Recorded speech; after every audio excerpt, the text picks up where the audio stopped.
بسم الله الرحمن الرحيم الحمد لله رب العالمين وصلى الله وسلم وبارك على عبده ورسوله الأمين نبينا محمد وعلى آله وصحبه ومن اهتدى بهديه واستنى بسنته إلى يوم الدين أما بعد السلام عليكم ورحمة الله وبركاته.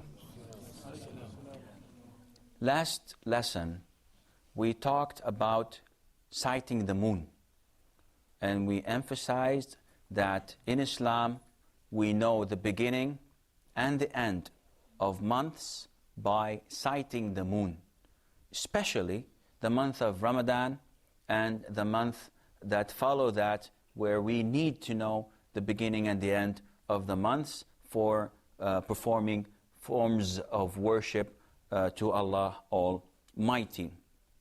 Now, some would say, is it compelling?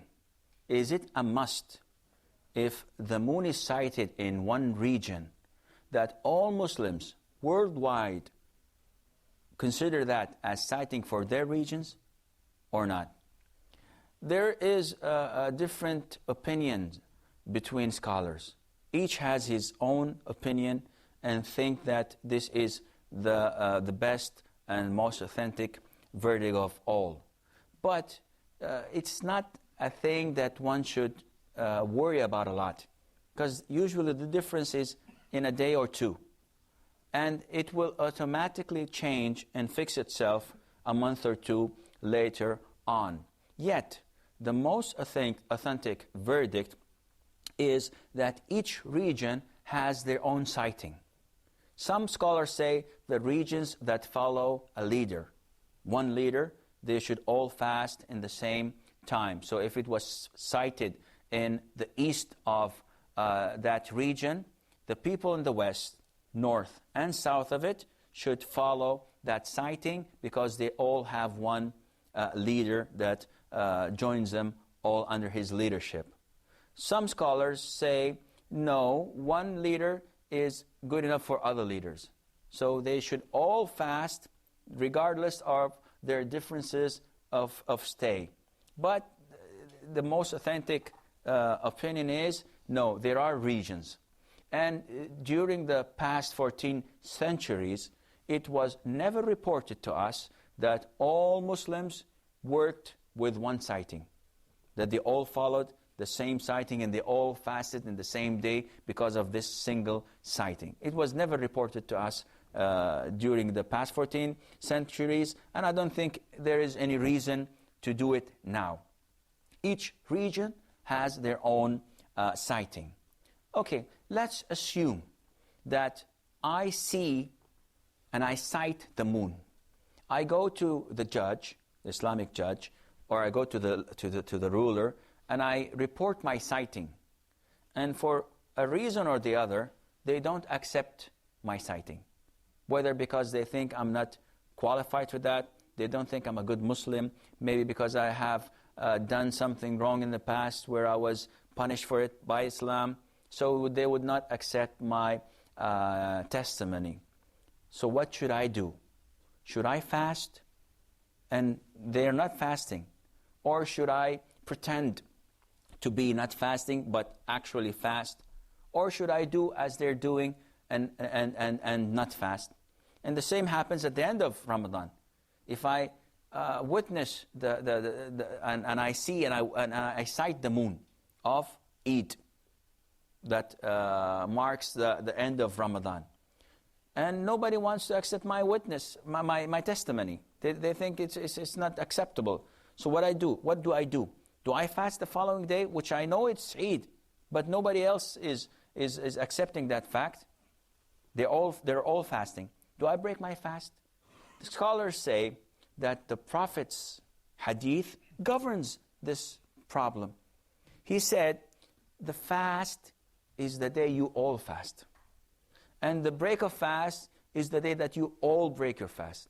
So it's a matter of majority. It's a matter of the Muslims' unity. So if I sight the moon and the people neglect my testimony, then I should do as they do. If they're not fasting, I'm not going to fast.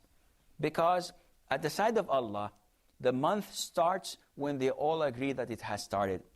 And the month ends when they all agree that it has ended. And this depends on the ruler, the Muslim leader who is running the show and who determines if it is Ramadan or not. We're faced with another problem. If we have different sighting, different regions, then what happens if I start Ramadan in a country in the east, and they started Ramadan on Monday, and the other country, which is in the west, started Ramadan on Tuesday. In the middle of the month, I leave my country in the east and go to the west. And Eid, the end of the month, I will be there. And it will be different. When do I cease? When do I stop fasting? According to where I started fasting in the east, or where I'm settled now in the west? So it all depends. الصوم يوم تصومون. Fasting is the day you all fast. So it depends on the country you're in. So if you start in the east, but you'll end up in the west, you fast with the guys in the east, and when you go to the west, you break your fast with them, providing that you do not go below 29 days. This means that if they started late, and these guys break their fast for Eid early, this means that you have fasted only 28 days. This is not acceptable. If you fast Ramadan 28, 27 days, this is not acceptable, because the month can never go below 29 days. The month is either 29 or 30 days. Okay, what happens if it's the opposite? If I start early and I end up late, I'll end up with fasting 32 days.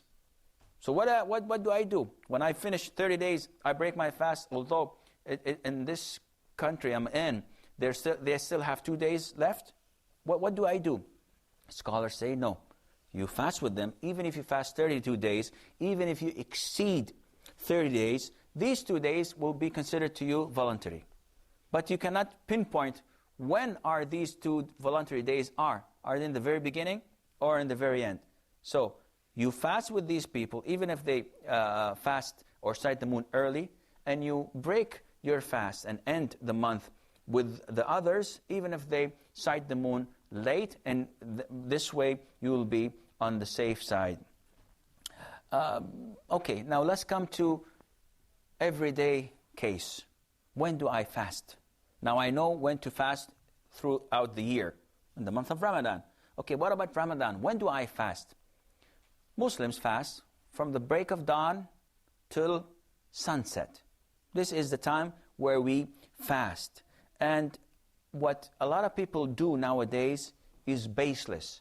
It is an innovation. It's not accepted. What is that?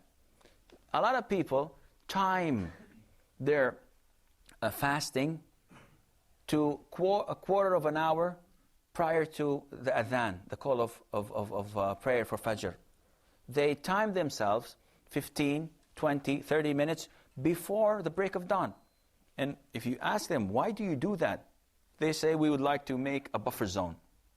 We prefer to keep this time so that there is no place for doubt. And this is not acceptable at all. It is exactly like those who, after seeing the sunset, they would wait 10, 15 minutes until they are dead sure that the sun has set. This is wrong. A lot of people I know of don't break their fast after sunset. They say, well, just for the benefit of the doubt, I'll go and pray and come back, then I break my fast. And this is not acceptable, because the Prophet ﷺ has said that my nation, my ummah, the Muslim ummah, are still in good welfare. They are still on the right path, providing they make the pre-dawn meal, they make it as late as possible, and they break their fast as early as possible. You are not to have the pre-dawn meal, sahur, you're not to have it 3 or 4 hours before. No, you should have it till the final, to the last minute before the call of the prayer. And also fatur, breaking your fast. You're not to delay it. Not to say 5 minutes, 10 minutes late is better than having it early. No, you should have it as early as possible, as long as you are sure that the sun has set. Another question may arise, and that is it a must for me to break my fast when I hear the adhan? Is it a must for me to stop eating, refrain from food and drinks when I hear the adhan of Fajr? The answer to that is no, it's not. See, adhan, the call for prayer, is a sign, but it is not everything. In the Quran, Allah did not say that you should refrain from food and beverages when the adhan is called. No, He said when you can differentiate between day and night, when you see the white thread of the day coming up east, and you can differentiate between night and day, then you should stop eating. So, and also, to break your fast is when the sun sets. So, if you are at, I won't say the coast side, because the sun sets elsewhere. But, for example, if you are in a country where there's on the horizon it's open, whether it's a desert or a plain piece of land or the sea, and you can see the sun setting down, getting down. The minute you see the whole ring of the sun disappear, you should break your fast. Some of the people that call for adhan, that call for prayer, give 2 to 3 minutes to be on the safe side. If you see it, if the sun has disappeared, you should not wait for the adhan. You should eat. Go ahead immediately. Eat and drink. Because this is what Allah Azza wa Jalla has told you to do. The adhan is just a sign. What happens if the guy forgot? What happens if the guy slept? You still wait? God, it's 2 hours, 3 hours. The guy did not call for adhan. It's nightfall. It's nighttime. It's almost midnight, and the guy did not call. Electricity was off. You could not hear the adhan because no speakers, no microphones, nothing. What will you do? No, you should break your fast the minute the sun has set. And also, you should refrain from drinking, from eating, from doing the things that nullifies your fasting the minute the dawn has come, and you can distinguish between this and that. I think this is all that covers our subject regarding this, but I think that we would have a lot of questions regarding this subject. Does anybody have a question? Each region has its own sighting. How about Muslims living in non-Muslim region? To clarify my point, let me give you an example. Once I was in the Netherlands, and then it was the beginning of Ramadan. The people of a certain group started fasting in one day because they follow the sighting of their home country. Another group started also fasting in another day. So this resulted in 1 day difference. So what do you think of this case? This type of difference should not occur among the Muslim community. And we have a very big problem with Muslims worldwide that do not follow the Quran and the Sunnah. Each group thinks that they are doing the right thing. Unfortunately, there are many cases that we have people doing this out of their own private, out of their own personal reasons. I will not go into this, but each region should have an authority. Even if it's a non-Muslim country, for the Netherlands, for example, they should have their own imam. They should have their own Islamic reference they go back to that explains things to them, that can have the power to make marriages, to make divorces, and to give verdicts and fatwa regarding their everyday life. So if this is the scenario, if this is the case, if that Islamic or if that region, non-Muslim region, has this person, then they all should follow what he says. Although he's not a political leader, he's not an authority in the sense of law, nevertheless, Islamically, Muslims should all gather and they all should follow one man so that they don't have any disputes. Those who follow the sighting of their own country are definitely on the wrong track. See, people in Saudi Arabia, if they sight the moon, it is definitely different than those who sight it in the Netherlands. Okay, if you are in a country that does not have this man, and they do not have this Muslim community among them, and no one is there to sight the moon, although I know personally that there are people in the States, there are people in Europe that do sight the moon.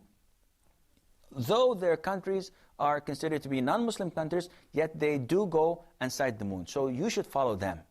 But in worst case scenario, if you do not have people to go and sight the moon, and there is no Muslim leader that people follow in that particular region, then you should look at the region next to you. You should look at the region closest to you that sights the moon, and you should follow them. Any other question, please? Yes, sir. In the case of like when you're eating in your pre-dawn meal, and adhan comes in, all right, or the time that is predicted for the light to come, and you're still having your pre-dawn meal and you just didn't finish, do you stop eating or do you finish what you were eating and then you just fast? You cannot govern this, because if I tell you finish eating, the guy has a whole big sheep in front of him and said, well, I have to eat this, I have to finish it all. No, it's not this. It all depends on the person calling for the adhan. Now, I'm supposed to stop eating the minute I can tell that the dawn has it's only the break of dawn. Okay? But in today's life, with all these lights and buildings, it's very difficult for me to distinguish that. So I rely entirely on this person calling for the adhan. There is a hadith that he takes responsibility for that. And he's trusted. The Prophet says, ﷺ, the person that calls for adhan is trusted. We trust what he says. So if I believe that this guy is trusted, and I am willing to perform prayer once he calls the adhan, then I should follow him. So if he calls for the adhan, I should immediately cease eating, stop eating. Okay, with the exception of drinking.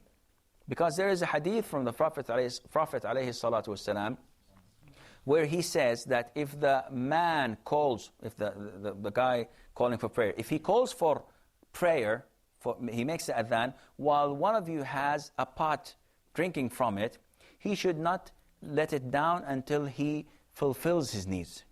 So if I have 3 liters and I'm thirsty, and I start drinking, and the guy calls for adhan, alhamdulillah, I have the permission to keep on drinking until I'm satisfied. Even if it takes 3 minutes to do it, I'm drinking, I'm constantly. Well, this is applicable in the cases of camels. Camels drink a lot of water, but in our case, it's alhamdulillah, it's your right. You have it.